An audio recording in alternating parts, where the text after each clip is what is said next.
با وجود مخالفت‌های زیاد خانواده هامون ازدواج کردیم. وقتی همسرم به خاطر بدهی زیاد به زندان افتاد، با پیشنهاد بی‌شرمانه پدر شوهرم مواجه شدم و از روی عصبانیت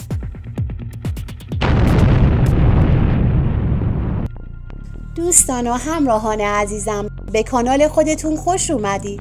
اگر به این جور محتواها علاقه‌مند هستین، به جمع صمیمی ما ملحق بشین و ازمون حمایت کنید.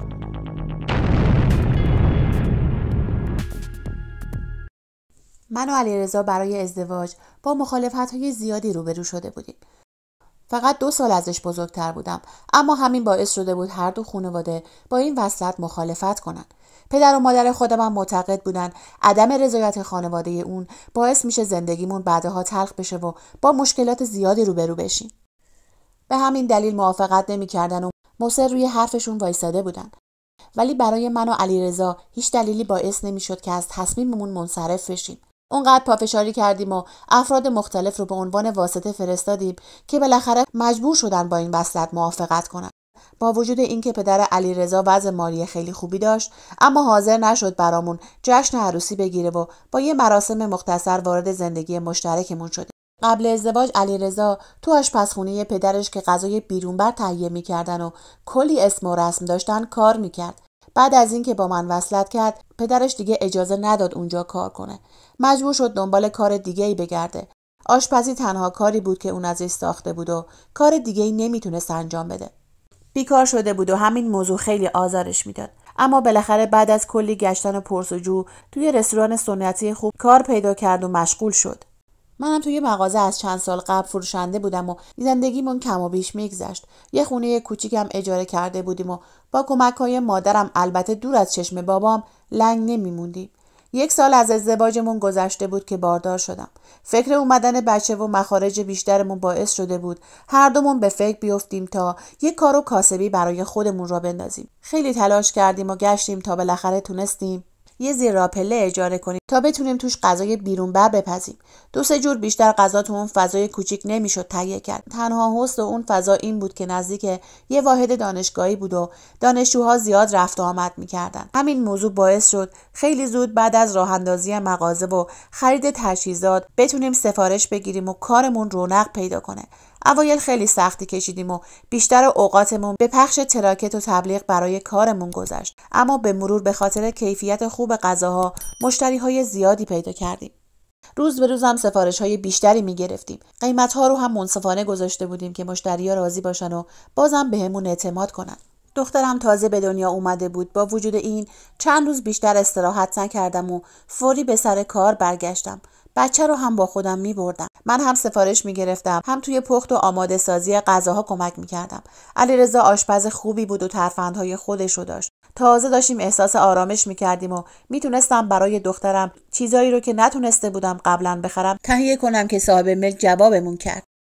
بدون هیچ دلیلی و بدون مقدمه اجاره رو 4 برابر کرده بود. هر چقدر التماسش کردیم که با همون کنار بیاد و لااقل بیشتر بهمون تخفیف بده قبول نکرد. مجبور شدیم اونجا رو تحویل بدیم و دوباره به خونه برگردیم. 2 هفته بعد از اینکه ما مغازه رو تحویل دادیم، شنیدیم که اونجا خودشون یه آشپزخونه راه انداختن و ما رو برای همین بیرون کردن.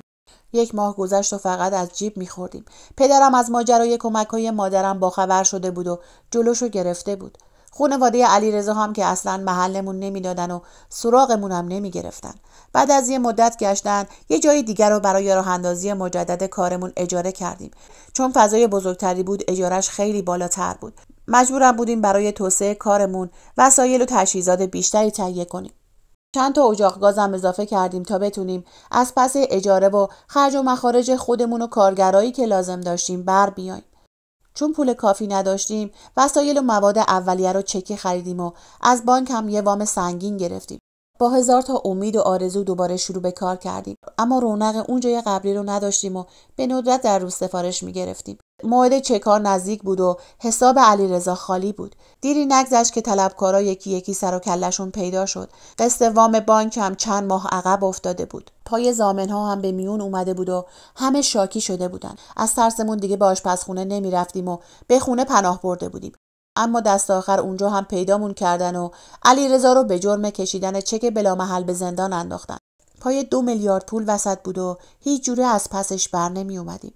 روی قرض گرفتن از کسی هم نمیتونستیم حساب کنیم. پدرم که با ازدواجم از اول مخالف بود، کلی تازه سرزنشم کرد و گفت هیچ کمکی نمیکنه. راه دیگه ای برام نمونده بود جز این که از پدر علیرضا بخوام کمکمون کنه. وقتی به در خونه پدر شوهرم اینا رفتم، اول درو برون باز نکردن. اونقدر اونجا با بچه‌م دم در ایستادم تا بالاخره به خاطر حفظ آبروشونم شده درو باز کنم. پدر علیرضا که از ماجرا هم خبردار شده بود دم در اومد و گفت که بهتره یه جای دیگه با هم صحبت کنیم. ازم خواست به آشپزخونش برم و اونجا منتظرش باشم.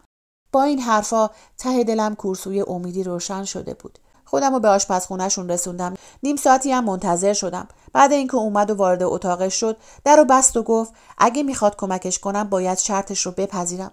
پشت میزش نشسته بود و میچرخید و با یه لبخند معناداری اینجوری شروع کرد: تنها راهش اینه از علیرضا طلاق بگیری و با من صیغه کنی. اینجوری میتونین قرضاتون رو بدین. هرچی هم بخوای من برای تو و بچت فراهم میکنم. بعد از آزاد شدن علیرضا هم اگه خواستی با من بمون، نخواستی هم دوباره باهاش ازدواج کن و حرفی از من به میون نیار. از شنیدن اون حرفا شوکه شده بودم و باورشو نداشتم. دخترمو سفت بغل کرده بودم اما به زور روی پاهام بند بودم. چشام سیاهی میرفت و حرفای اون آدم پس رو پیش خودم زمزمه میکردم. فکر میکردم اشتباه شنیدم. تو همین حین از پشت میزش بلند شد و سمت من اومد. دستشو به طرف صورتم آورد و موهامو که از روسری بیرون افتاده بود از روی صورتم کنار زد و یه دستی هم روی سر دخترم کشید. دستشو عقب زدم و بدون اینکه توان حرف زدن داشته باشم از اونجا بیرون اومدم. انگار یه پارچه آب سرد روی سرم ریخته بودم. میخواستم به طرف خونه خودم برم که بی اختیار به سمت خونه پدری علیرضا رفته بودم. به خودم که اومدم یه مسیر بیشتر تا اونجا فاصله نداشتم. سوار اتوبوس شدم و به سمت خونه اونا حرکت کردم. تصمیم گرفته بودم ماجرا رو به همسرش بگم تا لااقل رسوا بشه و همه بدونن اون چه جور آدمیه. توی اتوبوس به حرفای علیرضا فکر می‌کردم. اون بهم گفته بود که تحت هیچ شرایطی پیش پدرش نرم و ازش کمکی نخوام. از اینکه شوهرم قضیه رو بفهمه نگران بودم و میترسیدم واکنش بدی نشون بده. وقتی رسیدم در خونشون باز بود، دخترمو سفت بغل کردم و وارد حیاط شدم. چند بار مادر شوهرمو صدا کردم. جواب نمیداد. بعد از گذشتن از راهرو وارد سالن شدم. درو که باز کردم توی آشپزخونه بود. منو که دید داد و بیداد راه انداخت که چطوری وارد خونه شدم. بعدم ازم خواست از راهی که اومدم برگردم. اصلا اجازه نمیداد حرف بزنم. در همین حال از شانس بد من پدر شوهرم هم وارد خونه شد. با دیدن من شوکه شده بود و گفت اینجا چه غلطی میکنی؟ دخترمو برای اینکه بیدار نشه روی مبل گذاشتم و به مادر علیرضا از پیشنهاد بیشرمانه شوهرش حرف زدم. پدر شوهرم انکار میکرد و با صدای بلند میگفت برو بیرون زنی که یه هرزه. پسرمو بدبخت کردی، حالا نوبت منه. اونقدر عصبانی شده بودم که نمیتونستم خودمو کنترل کنم. اولین جسم سنگینی که جلوی چشمم اومد و برداشتم و به سمتش حمله ور شدم. روی سرامیکای آشپزخونه پاش لیز خورد و روی زمین افتاد. با همون گوشتکوبی که برداشته بودم با تمام توانم روی سر و صورتش ضربه میزدم. از صدای ناله‌هاش و مقاومتی هم که میکرد عقب نمیکشیدم. از سر و صدای ما دخترم بیدار شده بود و گریه میکرد. مادر شوهرم مات و مبهوت فقط جیغ میزد. صدای پدر شوهرم که قطع شد به سمتم اومد. با چاقویی که دستش بود میخواست بهم ضربه بزنه. اونو ازش گرفتم که ناغافل چاقو به پهلوش خورد و نقش زمین شد. خودم هم بیحال شده بودم و بی اختیار روی زمین نشستم. بعدم اونقدر هوار کردم که همسایه‌ها سر رسیدن و به پلیس گزارش دادن. همون موقع هر دوتاشون رو به بیمارستان بردن، ولی فقط مادر شوهرم جون سالم به در برد و پدر علیرضا به علت شدت ضربات دوام نیاورده بود. مادرش هم همه چیز رو برای پلیس تعریف کرده بود. البته خودم هم توی کلانتری اقرار کردم و ماجرا رو برای اونو هم تعریف کردم. تو اولین جلسه دادگاه اولیای دم به جز خود علیرضا بقیه همه درخواست قصاص کرده بودن، ولی بعد از چند جلسه با مشخص شدن اینکه پدر شوهرم یه زن عقدی دیگه و چند تا زن صیغه‌ای داشته، حرفای منو باور کردن و رضایت دادن. گویا بعد از شنیدن خبر مرگ اون نامرد هر کدوم از اون زنا دنبال حق خودشون اومده بودن و اینجوری بود که رسوا شده بود. بعد از رضایت خانواده علیرضا الان 2 ساله که به خاطر جنبه عمومی جرم توی زندانم و 1 سال دیگه از حکمم مونده. بدهی‌های علیرضا رو مادرش از سهم الارثش پرداخت کرده و دخترم در حال حاضر پیش پدر زندگی میکنه. علیرضا چند بار به ملاقاتم اومده و هنوز از این که پیش پدر شوهرم رفتم و اون اتفاقات افتاده ازم شاکیه و سرسنگین رفتار میکنه.